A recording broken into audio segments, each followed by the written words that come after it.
Welcome to the Lend Academy podcast, episode number 234. This is your host, Peter Renton, founder of Lend Academy and co-founder of the Lend It Fintech Conference.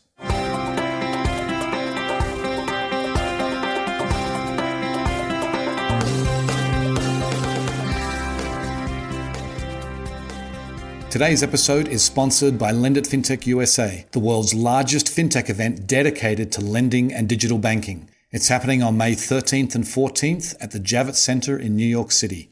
Lending and banking are converging, and Lend It Fintech immerses you in the most important trends of the day. Meet the people who matter, learn from the experts, and get business done. Lend It Fintech. Lending and banking connected. Go to lendit.com/USA to register. I am delighted to welcome Michele Romanow. She is the president and co-founder of Clearbanc, and she's also a serial entrepreneur and something of a celebrity north of the border, and we'll talk about that in a little bit. But Clearbanc is a truly fascinating company. They have got a unique approach to financing growth companies, particularly those companies that are venture-backed or could be venture-backed. They have a venture alternative that I think is just fascinating. I think it's really groundbreaking. No one else has really done this before, and they're proving that this can work. So anyway, we talk about their model, and we talk about how they're able to analyze data and the kind of data they're able to do to operate financing without a personal guarantee. We talk about how they find their customers, what happens when things go wrong, and who they view as their competitors and where they find different companies to fund. It was a truly fascinating interview. I hope you enjoy the show. Welcome to the podcast, Michele. Thank you. It's wonderful to be here. Okay. Well, you have a very interesting background, and I'd like to give the listeners some of the details about it. You're somewhat of a celebrity up north of the border, I have heard. And so tell us a little bit about what you've done before you started Clearbanc. Yeah, of course. So I've been, an entrepreneur for as long as I can remember. In fact, I finished engineering school and had figured out that worldwide supply of sturgeon caviar of all products was down by 95% because the world had overfished the Caspian Sea. This is a true story, if you can believe it. And most people might have discovered it, but I was crazy enough to move to the East Coast with two co-founders and build a fishery from scratch as my very first business. Wow. That's everything it sounds like. Boats, fishermen, my hands knee deep in fish, like the whole 9 yards. And, our thesis was right. Chefs couldn't get the product, so we had no problem selling it. The issue was that shortly after we had started the business, we went into, this giant recession in 2008. And I'm 21 years old selling the world's most superfluous luxury product. And so it was a great first experience. I think it was powerful that I could start my career with probably a pretty epic failure, it felt like at the time. But from there, I ended up, taking a job at a big retailer as the director of strategy. I saw e-commerce blow up and ended up starting an e-commerce company in Canada called Bitopia. And we couldn't raise any money, but grew really, really quickly through low-cost user acquisition. And that became a huge theme in what we're doing today. We ended up buying 10 of our competitors. That whole company should go public in a year or two, which is a really cool story. But I learned this point about how powerful it is to have, low acquisition costs, especially when you're building an e-commerce company. Mm-hmm. From there, I ended up starting another app called SnapSaves that digitized coupons for CPG companies. So our customers were the Coca-Colas and the Procters & Gamble's, and that company was acquired by Groupon. And then after I was there at Groupon, ended up joining the board of a few public companies. And then the last thing was I joined the cast of the Canadian version of the Shark Tank television series. Mm-hmm. That's what you were talking about at the beginning. And so it's called Dragon's Den in Canada. It's the same format.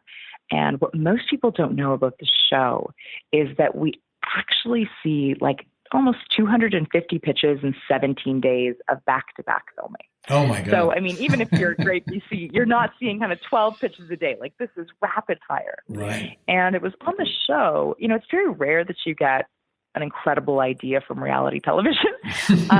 But in this case, I was watching all of these entrepreneurs come on the show.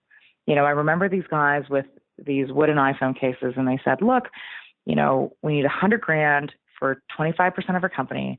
We're going to use all the money to invest in Facebook ads because, we have great unit economics. We sell each iPhone case for $50. It costs us $10 to make and $10 in ad spend. And I just kept thinking, this isn't a good deal for either of us, right? These guys really need the capital to grow. Mm-hmm. And so ended up, just kind of saying out of creativity at the time, look, why don't I give you the $100,000? I'm not going to take 25% of your company. What I want instead is I want 5% of your revenue until you pay me back $106,000. So I was only going to charge 6% for my capital. It wasn't very expensive, but I would get a return almost immediately or very, very quickly within the first year. And these founders weren't giving up a piece of their company. I said, the only hitch is I want to see your Facebook ad account because I've run an e-commerce store for a number of years and I kind of know what I'm looking for. And so that was kind of, in a funny way, like the very first Clearbanc deal. I don't think we ever thought that this would get as big as it has. Right. But I think what has driven that is today, founders, when they take on equity capital, almost half of that, 43% of that goes straight to Google and Facebook. Mm-hmm. It goes to user acquisition and growth, which makes total sense, right? All of us need to grow. Technology has become less of a moat. But, Google and Facebook, the amazing part about all the digital ad platforms is we know when you inject $1, you get $4 in sales out. And so what effectively happened is founders started using the most expensive capital in the world, which was equity, to do something that by definition should have been repeatable and scalable. Mm-hmm. So that was kind of, our pitch to the market is instead of using your equity dollars, which, causes you to give up a piece of your company you'll never get back, causes you to lose control, is a 3 to 6 month process to go on the road, is very difficult to close. We can give you at least an alternative offer to fund all of your ad spend. And so, this means, for a typical company, let's say you're going out to raise a Series A, you're an e-commerce company, you need $10 million and $5 million of that will be spent on user acquisition. You should raise $5 million, take half the dilution, and then take $5 million from us. For sure. And that's kind of how we've been able to see it. Mm-hmm. So then just walk us through the process a little bit there. And actually, maybe before that, what are the range of investments that you're making, and what sort of how does it all work as far as the terms of these deals? Yeah. So we called our product the 20-minute term sheet because we wanted founders to be able to get a 20-minute term sheet, which is so unusual compared to the 3 to 6 months it usually takes to get a term sheet. So to do that, you have to give us access to your major data accounts. So your payment processing, your bank account, your ad spend accounts, and your e-commerce accounts typically. If you remember your passwords, I know that I don't always remember all of mine, but if you remember your passwords, this process truly does take 20 minutes. Right. And then our system is automated on our end where we can say, based on the data that you've given us, this is how much capital that we can give you. And we will start companies as small as $10,000, and we have gone up to $10 million. And so we wanted to be able to serve the founders that are just getting going and also the founders that have really scaled up, and maybe we can be a substitute to, half of a Series B round or something like that. Right. So, and I want to be clear here, this capital comes with no personal guarantees and no assets sort of backing the capital, right? This is, you are just making this based on the strength of how you see the company and their performance in the online ad space. Is that correct? Yeah, that's correct. There is no personal guarantees in our model. I had a story very early in my career. I've been an entrepreneur my whole life where, I didn't know that in, a service that I was signing up for, it was payment processing actually, that there was a personal guarantee involved in that because it was in, size 6 font on some, terms of service of agreement. And it turned out to be hugely problematic, when we had an issue. And so since that point, I've just thought it was incredibly unfair that we ask founders to not only put up everything they have into building their company, but then say your personal assets are indeed at risk. And so that was a huge, huge thing for me that our products would not have personal guarantees attached to them. And the way to do that is, we're taking substantial risk on these companies. There's no question. What our thesis was is that we believed that with better access to data, we would be able to mitigate risks with better data.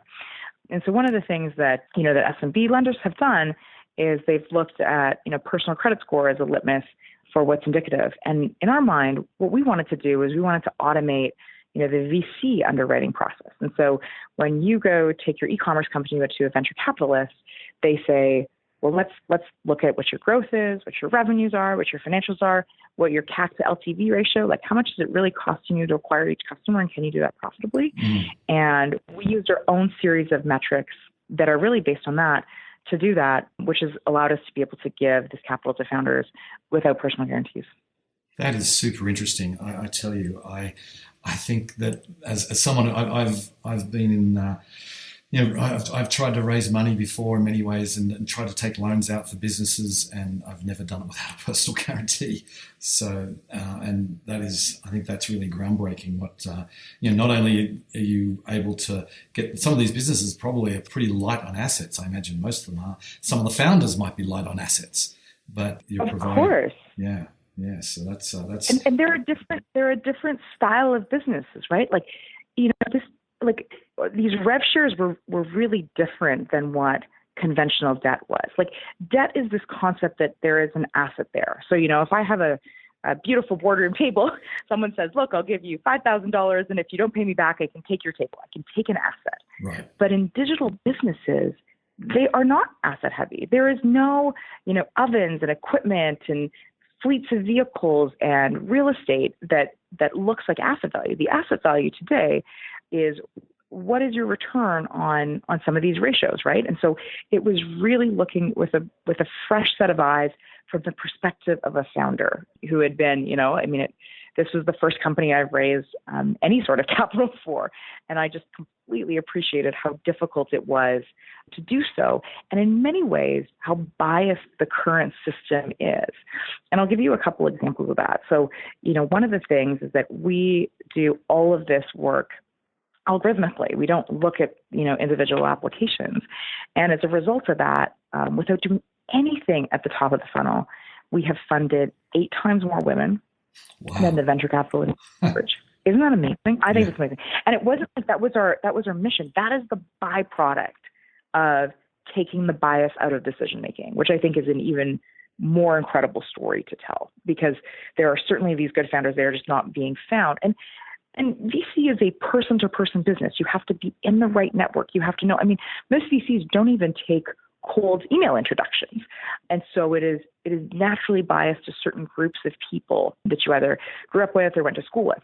The other part that's really interesting about this bias piece is that right now, 80% of venture capital dollars get deployed in 4 states in America, if you could believe it. California, New York, Massachusetts. And there was 9 states last year in America that had 0 companies that got venture capital dollars. So the logical conclusion of that couldn't possibly be that there's no good companies in 9 states in America. It's that this person-to-person business of venture capital hasn't reached that far. And so, when we look at our portfolio, it's, I think we've reached 40 states so far or something like that, 43 states. And we're able to just see a huge diversity of great businesses, and where the founders might have not grown up in these networking circles. And even if they did, I think we've offered a really compelling solution to them. So then are these companies typically like e-commerce companies, or just maybe tell us, they're obviously they're selling products online, I imagine, but maybe give us some examples of the types of companies. Yeah, no, great question. So lots of brands you've heard of, Lisa and Nectar Sleep and Public Goods, Latote and Tuckit. Tons of e-commerce companies you've probably heard of are customers. But we'll do anything where you can see that return on ad spend. So we do consumer apps is a completely fine category for us. And our vision is that anything that's repeatable in a business that you're funding with equity, we should be able to fund with cheaper capital on a rev share agreement. And so we look at things like SaaS companies.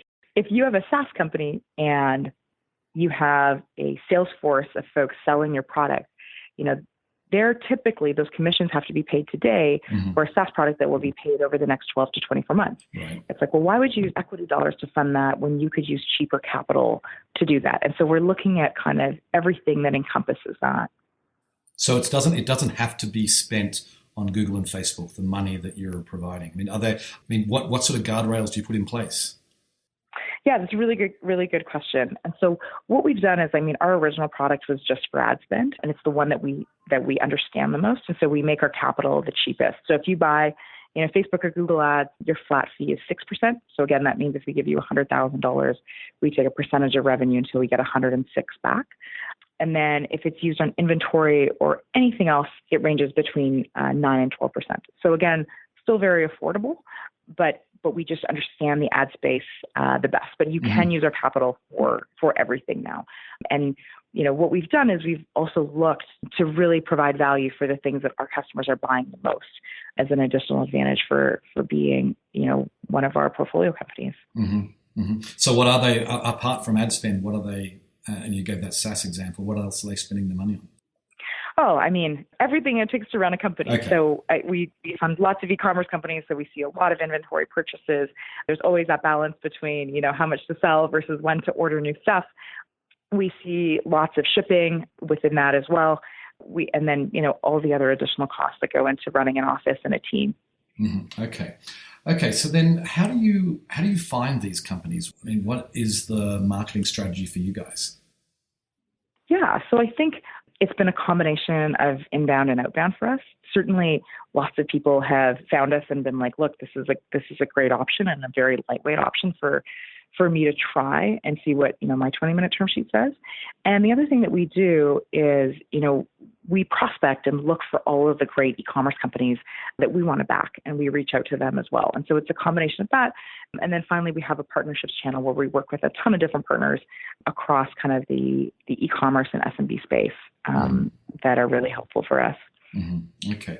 And so then you've been in business for a little bit of time now, for a few years, and you've had, I imagine, many of these loans being fully paid back, or advances, I guess you would call them. Yep. How long does it take typically for the average customer, the average borrower to pay these back? Yeah, it's usually between 8 and 12 months is probably our average. And so, companies are using them. They're coming back when they need more capital to grow. And our, mission is to be kind of the easiest, most affordable growth capital as they continue to scale their business. Right.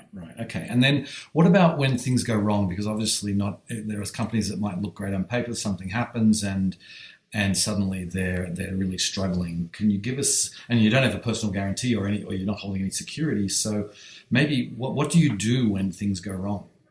Yeah, when things are wrong, we really try and work with our companies to work out, a solution that works best. But the real answer to this question is, Peter, it's our risk.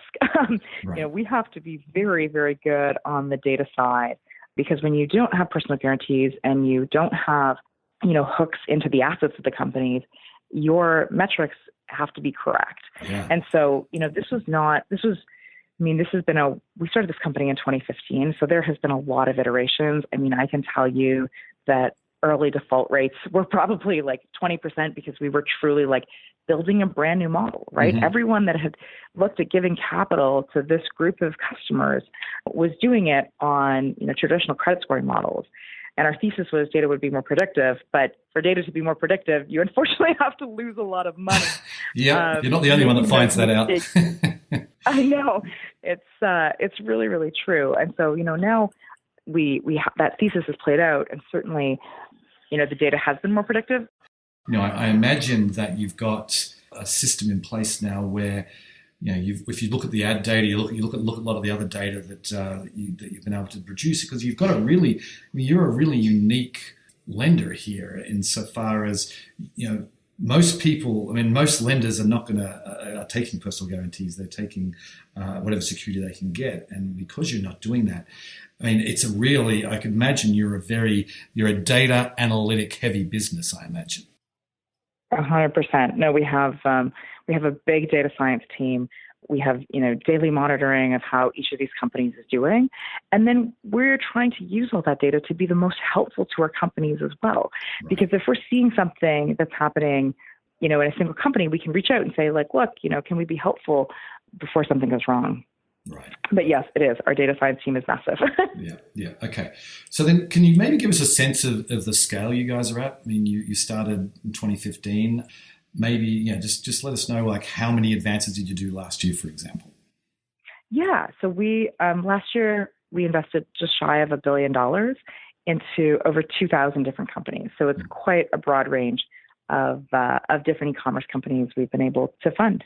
Okay, and are you doing this because you're Canadian, right? And so you're based in Canada. Is this for the US and the Canadian market, or where are you operating? Yes. When we started Clearbanc, we actually did so out of the YC Fellowship in San Francisco.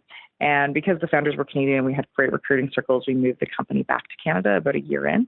But our primary market has always been the US. We have launched in Canada, and we have a bunch more international launches that we will be able to talk about later this year, which is exciting because, overall, it is really hard to raise capital in the United States.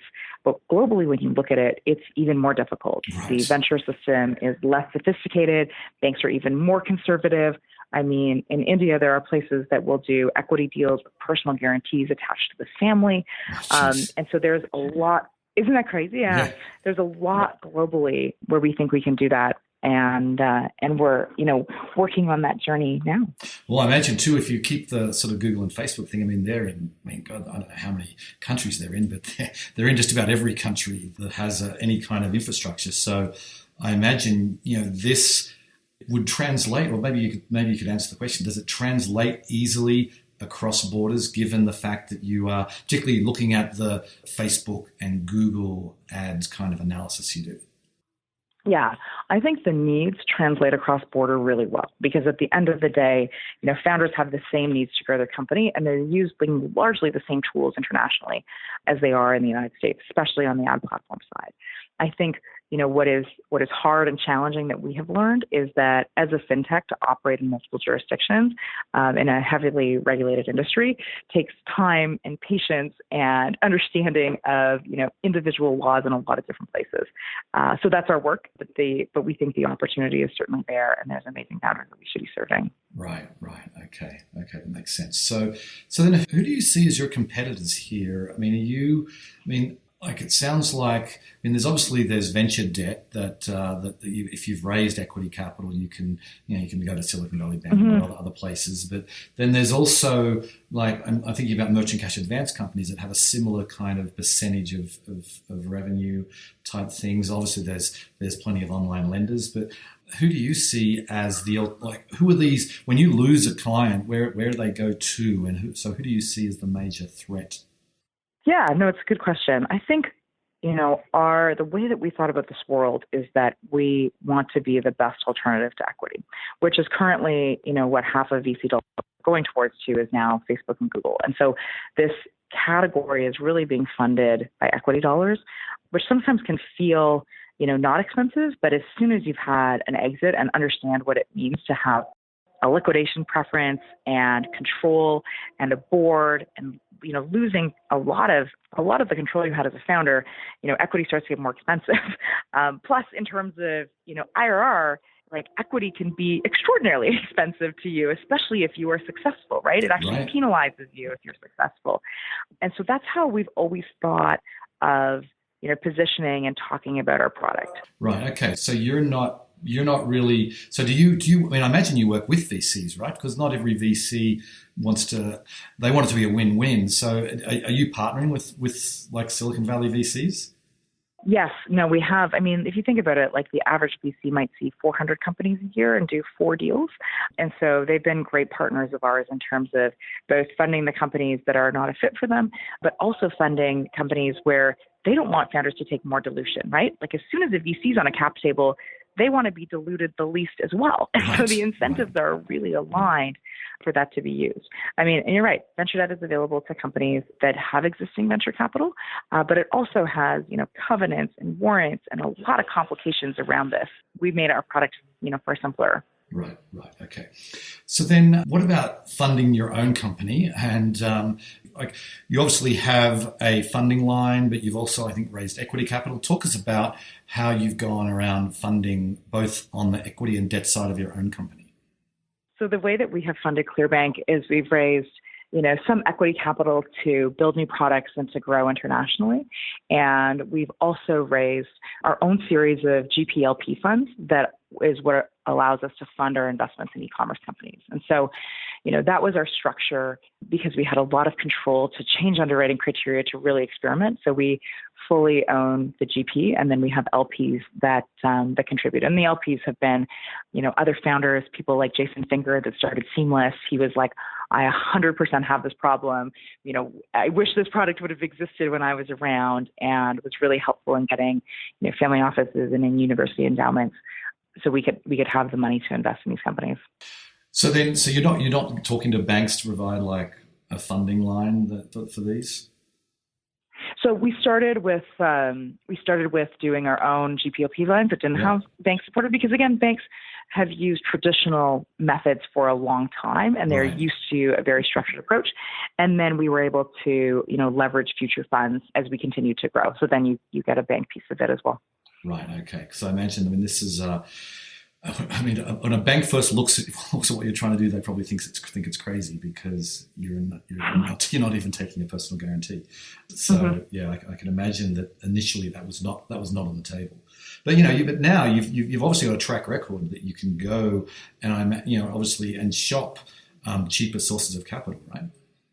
Yes, yeah, I know, and that happens with time, right? As soon as you build a new model, it takes 3 or 4 years of data to show that this is working and everything that you've built. And then certainly we can look at doing that. Right. Okay. So then just offside on the other things you're doing, like the Dragon's Den, you said, sounds like that just is like you take like a vacation from your work, you go and intensely do that. Is that sort of how it works? Or I'm just trying to get a sense of how much time you have to take away from Clearbanc. Yeah, no, Dragon's Den is actually very efficient at this point. We basically do it all in a 2-week period where we go over the weekends. We do 12-hour days, and we film the whole season in one go. And now this is my 6th season, so I've been doing this for a while, and so my team understands how to work around that. And we typically wrap, early enough in the evening that if I need to come to the office, we can continue to iterate and get things done. Right, and your office is in Toronto, right? Yeah. Okay, great. Anyway, so we're about out of time. Before I let you go, what's on deck for you guys? What's happening in 2020? I know you said you've got some announcements that we need to hold off for, but maybe in broad strokes, tell us where you're taking Clearbanc. Yeah, so I think this is a big year for us to be growing internationally, for us to be looking at new verticals, some of the things that I talked about earlier in terms of going beyond the typical e-commerce and apps company into a far broader range.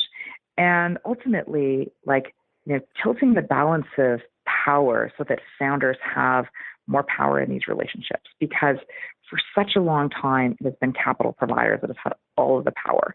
And we think that if we can help founders, efficiently capitalize their company and understand how to spend those dollars, we can have the greatest impact for founders.